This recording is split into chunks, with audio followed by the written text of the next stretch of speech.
All the way from Bokota village in Limpopo, South Africa, we bring you Missionary Minds, where you can learn about family, church history, biblical worldview issues, and of course, missions, all from the mind of a real-world missionary of almost 20 years.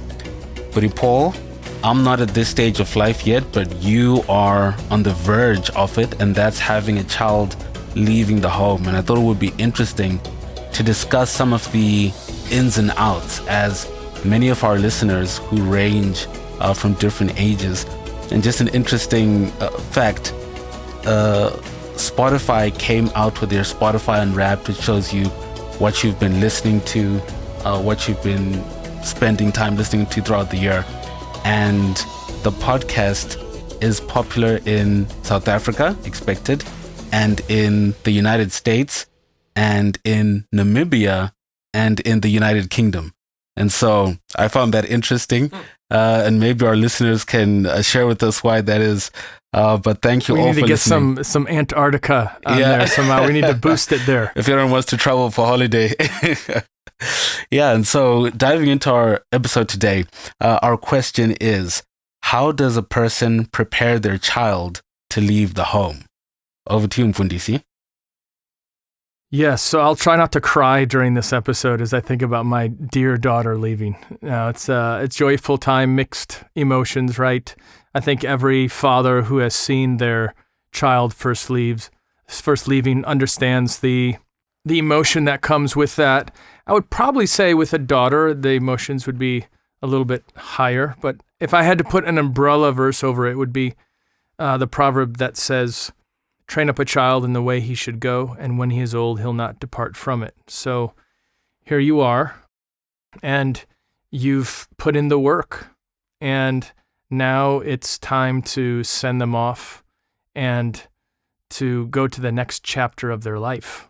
So if someone were to ask, how do you know when the child is ready to go off? And it might not be necessarily college. We're talking about that right now, going off to the university. But for someone like myself who's received a number of degrees, my wife is well-educated at university, I'm actually not of the opinion that young people have to go to college. That might not be the best route for them. So we're including in this leaving the home for a trade school or whatever it may be.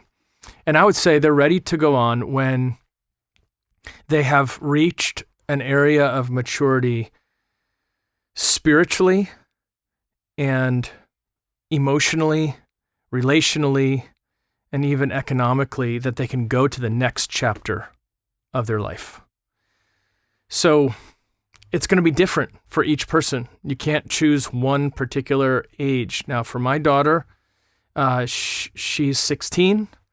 We've talked for many years that we probably would lean toward her going off to school earlier because we could see a lot of marks of maturity in her. It's not a race, but at the same time, when she's ready to turn the page and go to the next chapter, we don't want to hold her back.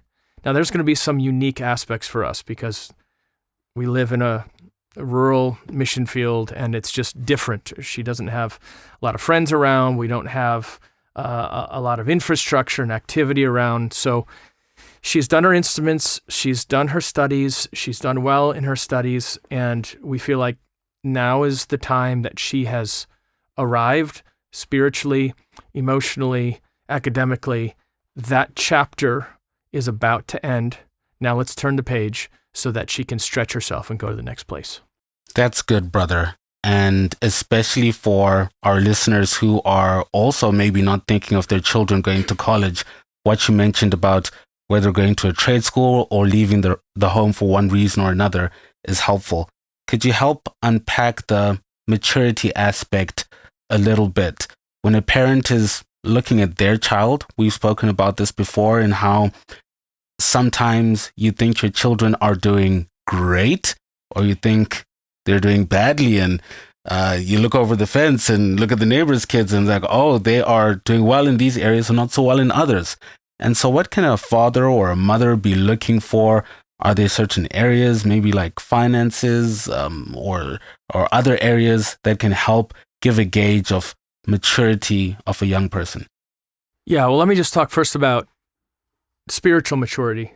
It would be like saying, do you think so-and-so is mature enough to do well in this basketball game? And the answer is, well, who's the competition? It's like, what's the setting? If they're going to play junior hires, yeah, he'll star. High school, he'll do pretty well.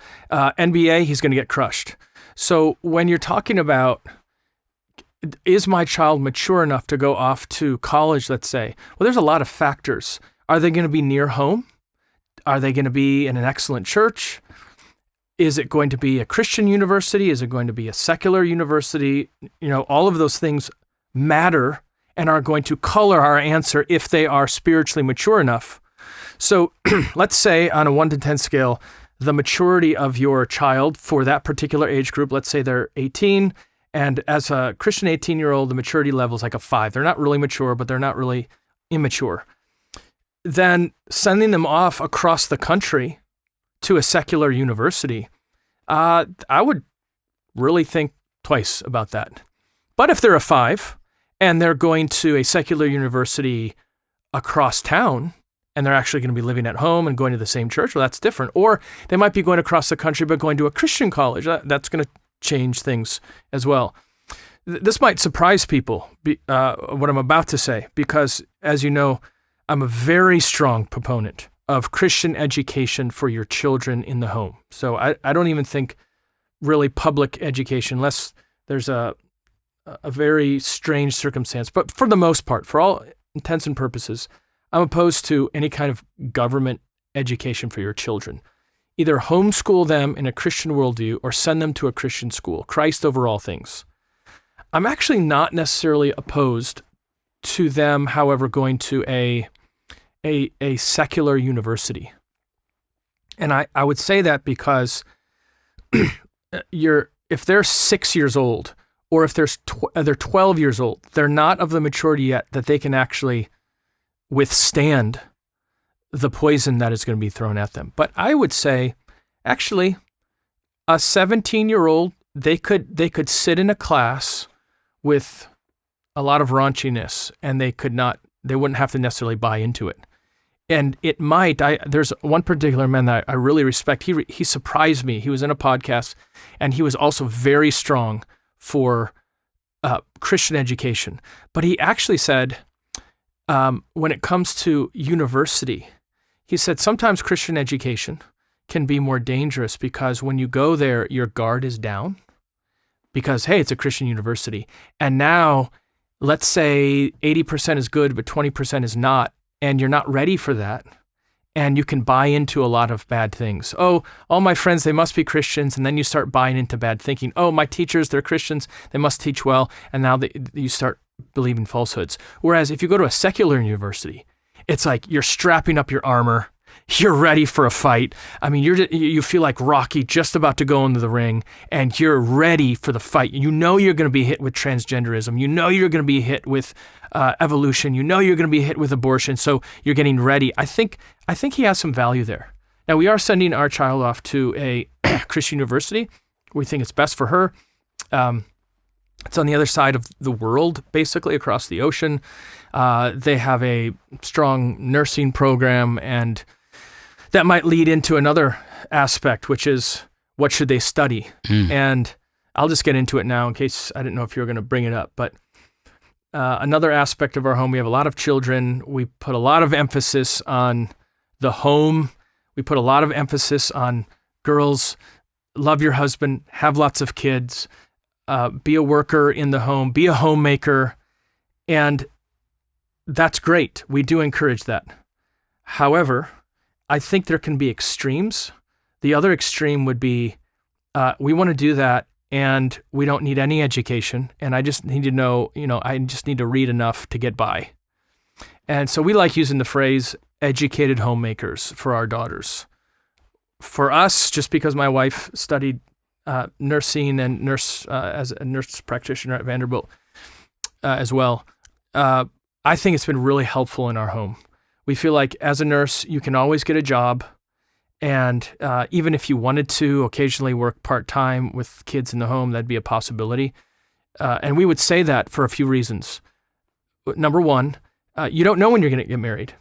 So after going off to college and you're not married yet as a young lady, you need to get a job, and you can always get a job in the medical field. That's number one. Number two, since we're missionaries, there's a lot of ways that you can use nursing on the mission field, such as medical missions. Number three, your husband might die one day and you might have to provide.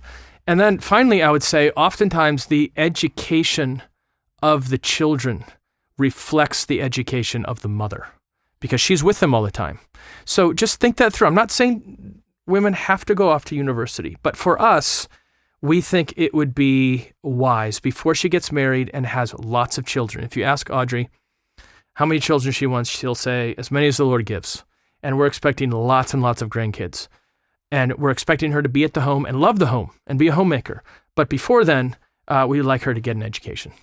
That's good, brother. And especially how you mention medical missions. And I've seen that be valuable in your wife having that tool in her toolkit, but not only just for the people you're serving, but it also helps in the home as well. You got 8 kids. I've seen all sorts of stuff happen here. And piecing them together, exactly. Rambunctious little kids always getting themselves into fixes. And it helps when your wife can evaluate. It's like, that's sticking out of there. Do we need to go in the hospital or not? And sorting out some things in the home. So that's very helpful. And I've mentioned this before, just to insert this. Think carefully. You have the Charlie Kirk side, which is, never college. And I don't think he was saying never college, but he was using that phrase to basically say there's a lot of degrees that are just worthless and don't waste your money. You're in debt now, $100,000, now you can't get a job. So I appreciate that aspect of things. My wife is an excellent pianist, and I've mentioned this before. Her father said you can study anything except for piano. And the point was, what are you really going to do with piano? You're already a B or a B plus, and if you go to 4 years to college, what are you going to come out as, like an A minus? Like, you can only get so far unless you really want to be like a professional concert pianist. And I thought that was really wise advice, especially for a home where her mother was in the home. So it's not like he was pushing her to be, a girl boss. He was just saying, get a degree that's going to be helpful. So even in our setting, be at home, get a degree that's helpful. And so don't study psychology.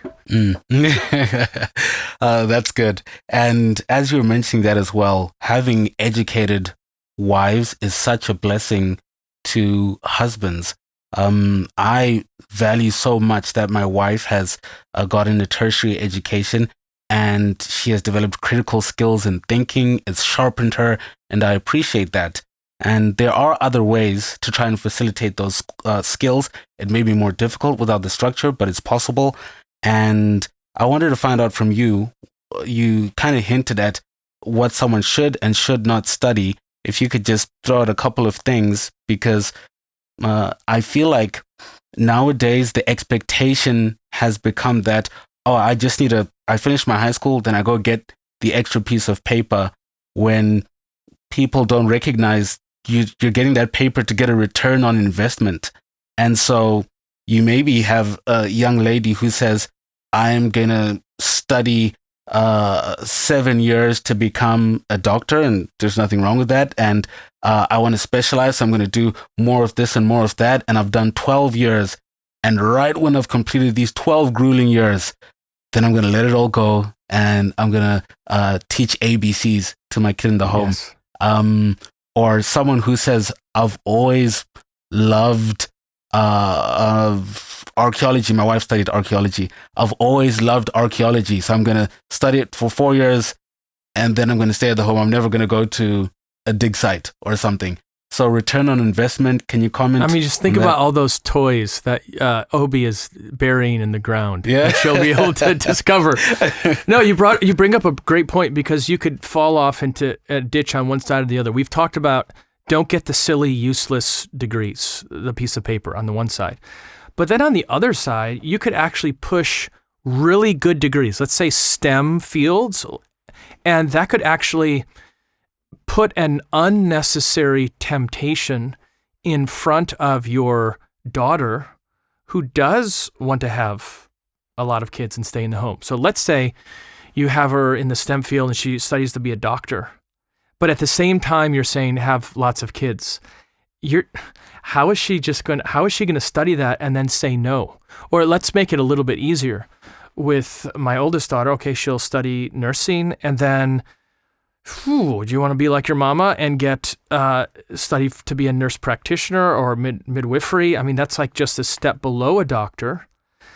And we thought, yeah, that's okay. That could be some value. But do you really want to do that? Because now are you putting an unnecessary challenge in front of her that now she's going to have to use? We only have so much willpower, right? And now she's going to have to use an extra amount of willpower to say, I can't do that. I have to walk away from it. Yes, she can use it in the home. How many times have I been traveling somewhere and I get a phone call, one of our girls fell out of the window and she's unconscious, and my wife is able to put the kids back together. Praise the Lord for that education. But be careful. Now, we've been talking a lot about girls. With guys, it's a little bit different because you're not thinking so much about, you're thinking, get educated in a particular field, and then you're going to use it for the rest of your life. So with girls, you have to think through one extra aspect, which is, are you prepared to walk away from it? You're not talking about walking away from it as much with guys. Now, let me just give a little plug for, let me say, non-college or maybe not necessarily the normal route. You hear about guys who educated themselves on YouTube, right? I'm not going to go to college. And, I would be careful about that. Like, it sounds great and you say, save the money.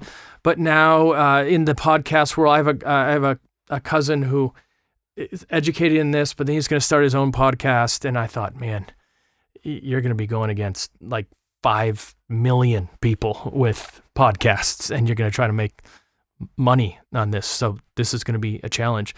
I like people like Gary North who said, okay, go to college, but get a lot of education before you go to college. That means you might be able to get 2 years. This is one theory. One theory is get 2 years of the base classes out of the way in high school and then get 2 years of an education. You can save a lot of money at the university. Just go to a junior college or something like that. And he said, if I was a high schooler right now, he said this a few years ago. He said, if I was a high schooler, I would go to, by the way, Gary North is a Christian economist. He passed away a couple years ago. Very wealthy, but very frugal and very strongly biblical. And he said, if I was a high schooler, I'd go to college and get an early childhood education degree, and I would start daycares. He said, daycares are the biggest money makers. And he said, okay, you always dreamed about being a lawyer, an accountant or something. Okay, maybe. He said, get a daycare degree, or get an education degree, start a daycare. Everyone, at least in America, I think it's probably here, same in South Africa. I was reading a guy who, made $100,000 a year, and he said his biggest expense was daycare. People will always have daycare, especially in our world. Start a daycare. By the time you're 45 years old, you'll have 6 daycares. It's not difficult to start one. You can go to a safe place. You can travel around, make money that way. That's one side.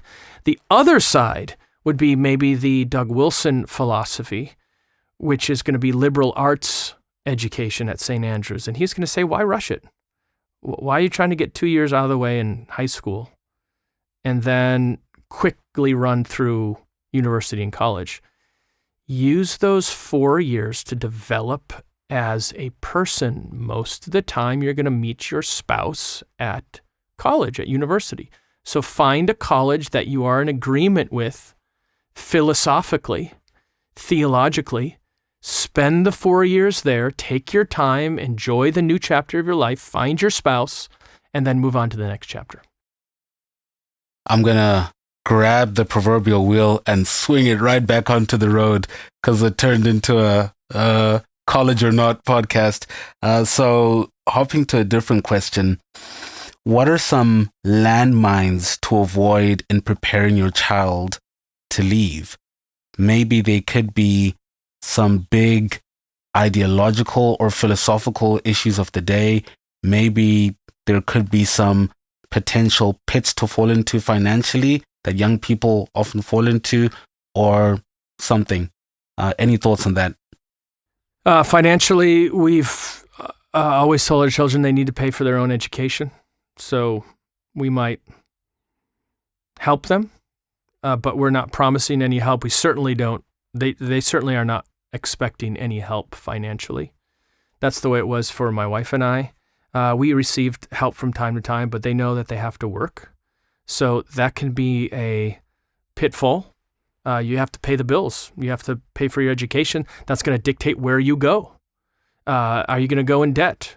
Do you have to work a year or two before you go off to college? I don't think it's very helpful when parents just foot the bill for their children's education. Usually that means they're going to waste their time.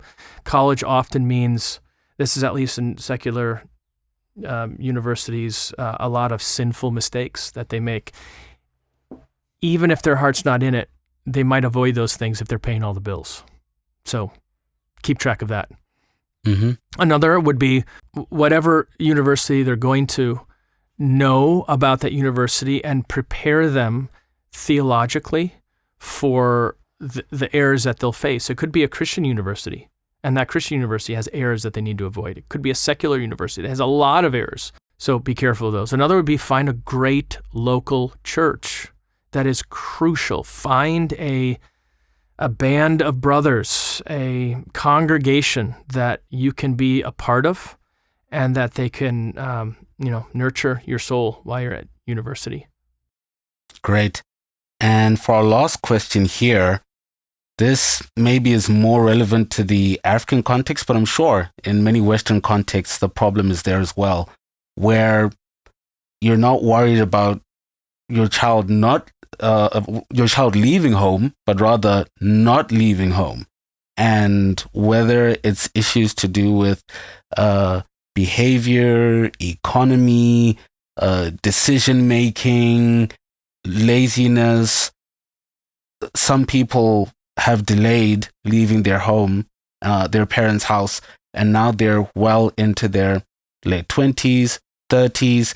And what thoughts do you have on situations like that?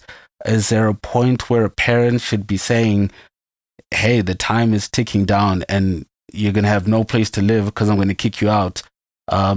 Or do you just continue having the child in the home? Yeah, I would try to foster an atmosphere in the home that they would on the one side know they're very loved, but at the same time wanting to be out of the home. They should start feeling the pressure. It's almost like the feeling, when you graduated high school and then you left and then you came back and you're like walking through the halls and you're thinking, why this is young, right? It's like I'm talking to my high school buddies, but like that was the previous chapter. It's like time to move on. They need to start feeling that. I think one of the ways that they can do that is giving them a lot of responsibility even in their youth. I just see way too many parents babying their children, bubble wrapping their children. I see it in Africa. I think maybe some of it is there's not as many jobs, but I'm amazed at how few high school Africans work. When I turned 14, I was working at a business.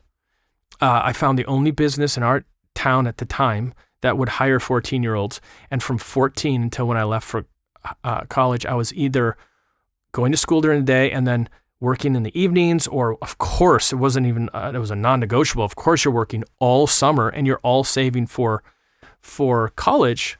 So here, yes, I understand the economy is not exactly the same. It might be challenging to find jobs. That's fine. But I just don't see a lot of high school workers. I don't see a push to be working and making money in high school. I think what do you think? Do you think that's a philosophical matter, or would you say 100% economics? They can't find a job. They would love to work. Their parents would want them working all summer, 50 hours a week. But the only problem is you can't find jobs. I think it's mostly philosophical. it's a foreign concept in this context, and parents and the kids feel that, oh, when school's off, it's the time to rest, it's the time to have fun. Whereas if you actually put them to work and trained them up in that culture, then once again, Proverbs 22:6, train a child up in the way they should go, and they're prepared by the time they have to leave.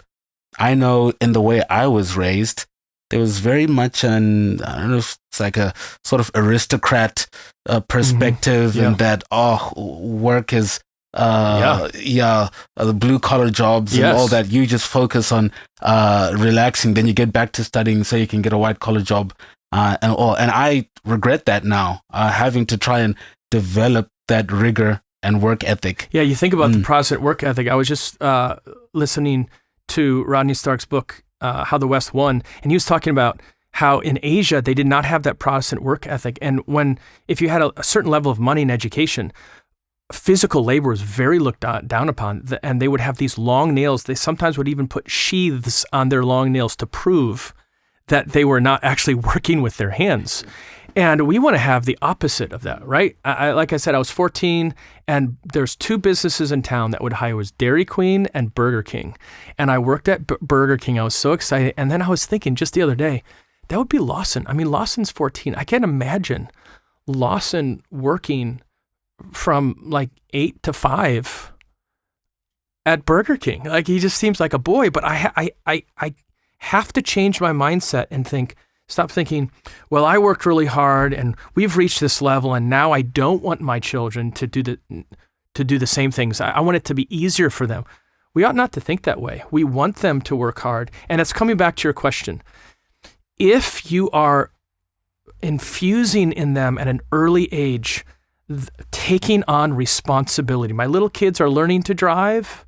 Let's say they're working. They can't work here because we're on the mission field, but they can try to work in other ways. If you're doing that a lot when they're 13, 14, 15, it just becomes a lot more natural to just, I want to go off to college. I'm ready. You don't have to tell your 17-year-old, your 18-year-old, your 19-year-old, your 20-year-old, it's time to leave the house. Like you've already been foisting responsibility on them for so long, they're ready to.